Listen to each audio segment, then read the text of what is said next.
Emo as a subgenre is not always treated with as much respect as the bands that fall under those categories. Part of it is most likely the amazing memes and videos making fun of emo. I'm at Burger King with my Burger Queen. I'm putting this in the Yes Really series because when looking back in time, so many good albums came out of the 2000s through emo that get overlooked because it wasn't from a household name like My Chemical Romance, Green Day, Fall Out Boy, Paramore, etc. So this video is going to look at 10 great 2000s emo albums, and to make it a bit fair, we will not be talking about those big massive name bands like Panic, My Chem, etc. This video is for bands who released albums in the 2000s that have not headlined a major festival in the past 5 years. Emo is somewhat vague when describing these bands and artists, but you can at least see what I'm going for. This video is sponsored by HelloFresh. Whether your resolution is to save money, eat better, or save time, HelloFresh is here to help you do all three. Join America's #1 meal kit today and say hello to your most delicious year yet with fresh ingredients and chef-crafted recipes at a price you'll like, delivered right to your door. This time of year, everyone's looking to revamp their eating habits and start the year on the right track. Let HelloFresh be your partner for a wholesome 2024 with health-forward options like calorie-smart and protein-smart recipes. They say breakfast is the most important meal of the day, and HelloFresh agrees. In fact, they're giving all subscribers free breakfast for life. That means you'll enjoy a totally free breakfast item with every single HelloFresh delivery. Click the link in the description or use my code and get free breakfast for life. One breakfast item per box while subscription is active. Make cooking less stressful and less time consuming, and trust HelloFresh. Thanks to HelloFresh for sponsoring today's video. Go to the link in the description and use the code ROCKEDFREE and receive one free breakfast item per box while subscription is active. This video is not a top 10, no ranking, just a list. Also, one entry per artist just to add some variety. You know how these videos work, let's get to it. I don't know if the emo culture could have thrived as strongly as it did without Sing the Sorrow and AFI. With the big bands on MTV and top 40 stations making a great show for the mainstream, a band like AFI was the backbone of this style, and Sing the Sorrow is one of the albums that emo fans swear by. This was AFI's 6th album. It took the band a while to really get a huge reaction, and they definitely got it after people heard Girls Not Grey. This was AFI's masterpiece, and I feel this is the reason that so many people followed emo music for years. If Sing the Sorrow didn't happen, many future bands wouldn't have been inspired either. This really was an inspirational album in terms of craftsmanship and charisma through performing. The entire album is lyrically visual, and the big hooks gave such a bright sound to rock at the time. Davey Havok knew how to grab an audience's attention, and in 2003, he made sure everyone knew that AFI was something to remember. Sing the Sorrow's biggest moments are numerous, and there are endless riffs for the guitar lovers out there. For the album that marked the change from AFI's past to an at the time modern sound, AFI found themselves in this one. Thursday is a band I greatly associate with the 2000s for the side of the emo that had a rougher edge and louder sound. There were several worthy candidate albums to choose in Thursday's 2000s output, but from my viewpoint, the most well-written and strongest album front to back is Full Collapse. It was a hard decision, but Full Collapse I felt described Thursday the best with the Screamo and verging on post-hardcore. In the first half of 2001 on Victory Records, wow, that's a throwback, Thursday gained their stride in big ways, and this is the best sound and version of themselves ever put out. Full Collapse hits like a truck, heartbreak, guilt, and death, both with individuals and demographics of people. All this with smooth guitar work and lyrics that never feel immature. It's a lot to take in, especially with slight genre bending, but it all comes out and washes over you with full impact. I remember Kerrang saying this was one of the best emo albums of all time. Looking back, I see why Thursday had such a devoted fan base alongside their contemporaries, and it never would have happened without Full Collapse. This album is responsible for their success. At one point in time, whether alone or with a group, you have belted out the line "Until the Day I Die." Story of the Year had that effect on people with the song and the album Page Avenue. An album partially written in a touring van really felt like a precursor to what emo-style music could become. This is another album that people can argue if it's in the emo or pop-punk subgenre, but when I hear Page Avenue and the many songs that embellish so many high points of the 2000s rock, it all connects with the theme and style. Story of the Year's debut was definitely a standout for a new name at the time. It's more more than the juggernaut Until the Day I Die also. The following two singles, especially Anthem of Our Dying Day, felt huge when hearing it. It was a youthful, raw, emotional album at a time where youth didn't have much guidance or aim, and Page Avenue did a great job of making that relatable. Page Avenue could have been lost in time due to the big competition, but it stood out because of the massive singles and charisma in the entire album. Fun fact, Mr. Hahn of Linkin Park directed the video for Anthem of Our Dying Day. Also fun fact, Page Avenue is in St. Louis where the band is from, and St. Louis has the best pizza ever. Let's go Blues. I'm not biased. By the time In Love and Death had come out, emo had started taking over a big part of the rock world. The Used had impeccable timing with their sophomore album, and it made many fans rank The Used up there with names like My Chemical Romance for a while in terms of popularity. Many fans still rank them highly from this era also. The Used have been going steady since then as well, and I think the band's diehard fanbase stemming from In Love and Death is what carried the group's career out of Utah. Out of the mountains came some of the strongest emo writing and messages that subgenre ever recorded. Take It Away and All That I've Got were the perfect songs to help promote what the Used were capable of while proving they belonged as a big deal in 2004. It was another album and band able to back up the movement and sound with a great entry like this, and In Love and Death still holds up as the Used centerpiece. It's an album that excelled in the description of songs about love and death through the writing. Another album that'll mark its 20-year anniversary in 2024, and In Love and Death definitely hits some nostalgic hairs on the back of my neck. It's the Used in a raw form where they had all the focus and drive in the world.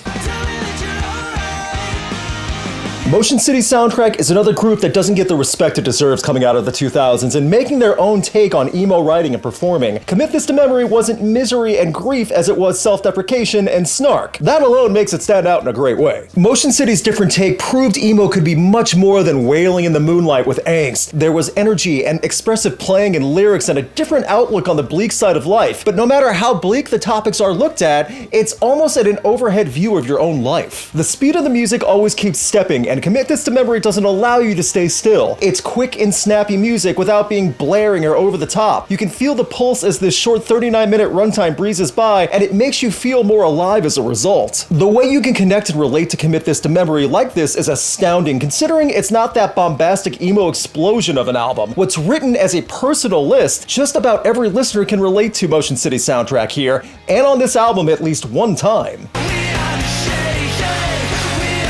One of the big underdog albums of the emo decade. Voices by Matchbook Romance was a few years after the true explosion of emo bands, but at the same time, this group put out one of the better sounding and fleshed out releases. It was part moody, part dramatic, and represented the best parts of emo. The strength of the song Monsters was enough to get people to pay attention. Along with that, the whole lying down in the rainy road at midnight style of emo is represented well on Voices. It's paced and measured and at times miserable. On top of that, it's well played with creative song structures. It's not a typical verse-chorus-verse track listing. You'll hear extended bridges and incredible intros that all build up to something heartbreaking. The guitar work is exceptional with the different tones used and solos layered in that add a lot of color, and the drum tracks are responsible for some of the loudest moments. Matchbook Romance had some incredibly talented musicians and writers, songs featured in video games and compilations, and this was the second and last album from the group.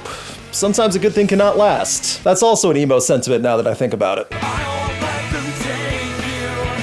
One of the longer entries in 2000s emo, and a testament that emo can be grandiose and massive in scope when mainstream formats don't have to be upheld. Max Bemis and company released an emo album that was impossibly big for a young group in a world full of radio singles, and also proved Is a Real Boy could hang. Max definitely took on more than he could handle, and by his own admission, he said it was his own high expectations and stress that led to such a big album, but it all worked amazingly. This is emo, post-hardcore, pop-punk, math rock, indie. It's all so much on Is a Real Boy that it's hard to list off. Alive with the Glory of Love is the definitive proof of Say Anything being emo at heart, as well as being willfully indulgent in everything the subgenre celebrates. It's over the top in 13 tracks, but also extremely self-aware, ending with Admit It, calling out so much of the music scene and how superficial everything is. It's just perfect. When Is a Real Boy was re-released, it added 7 more songs, then put on vinyl with another track, and that was pushed from the writing and recording sessions of this. Max, Say Anything only thinks in big concepts, but with results like Is a Real Boy, it's proof there is room for a creative cynic like this.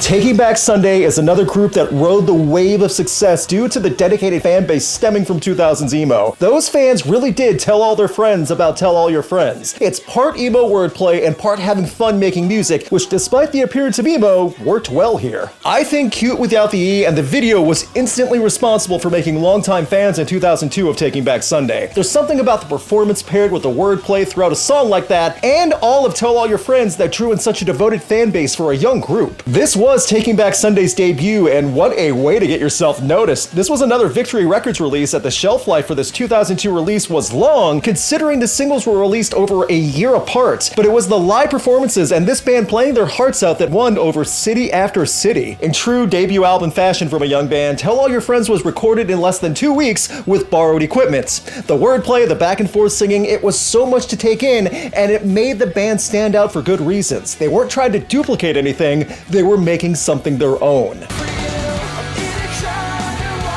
What to Do When You Are Dead. If ever there was an album from the 2000s that should have been proof of a band becoming huge but somehow didn't blow up the way they should have, this would be it. The sophomore release from Armor for Sleep was everything emo and the style worshipped, and it still holds up today. I remember reading Alt Press the magazine and them writing, "This is going to be your new favorite band," with a full page spread and review of the album, and to be honest, this album I feel warranted that full display. What to Do When You Are Dead is filled with songs that sound like one long chorus, and they are all played with a groove. It's infectious and the hooks stay with you. What's impressive about the album with this long chorus and hook session is that it keeps your attention the entire 47 minutes. It's a full album blast. In 2005, there were so many albums to compete with, but I do feel Armor for Sleep deserved a little more spotlight based off of this album. I mean, it's 19 years later, and I'm still singing along to Car Underwater and I've Been Right All Along. Again, the hooks stay in your brain.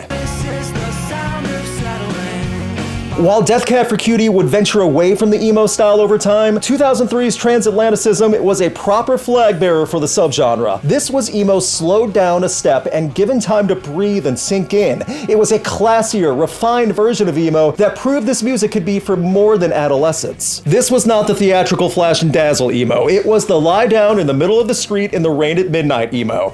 Big difference. Transatlanticism covers an ocean of sound and expression. It's the type of album you would want to play for people who don't know Death Cab for Cutie or weren't sure what emo music enveloped in the 2000s. This album is the perfect example of different songs connecting with listeners and sticking with them for life. I was hooked when I first heard The Sound of Settling, which oddly enough was released as a single in the day after Christmas in 2003. If a day after Christmas single isn't an emo statement, I'm not sure what is. Transatlanticism is filled with sing-along moments, even when it's quiet and intended to be brooding, which sounds like a paradox, but Death Cab for Cutie make it possible. And although Death Cab evolved to something different musically, this album still holds up as their place in time in the 2000s. I'm aware that I'm missing a ton, and we can all laugh at the whiny adolescence of emo and pop punk, but even with the unfair blanket description, there was still a lot of great material in this field, and I do hope some of these bands are remembered for putting out something worth remembering. There really are great emo albums out there, even outside of the 2000s when the style was booming, and even though I'm defending many of these bands and artists, that doesn't mean I want the memes to stop. I mean, some of them are truly great. Don't lie, if you're watching this video, you know you have laughed at least one emo meme with the black swoop bangs. I'm at Burger King with my Burger Queen. Can I get a large fry?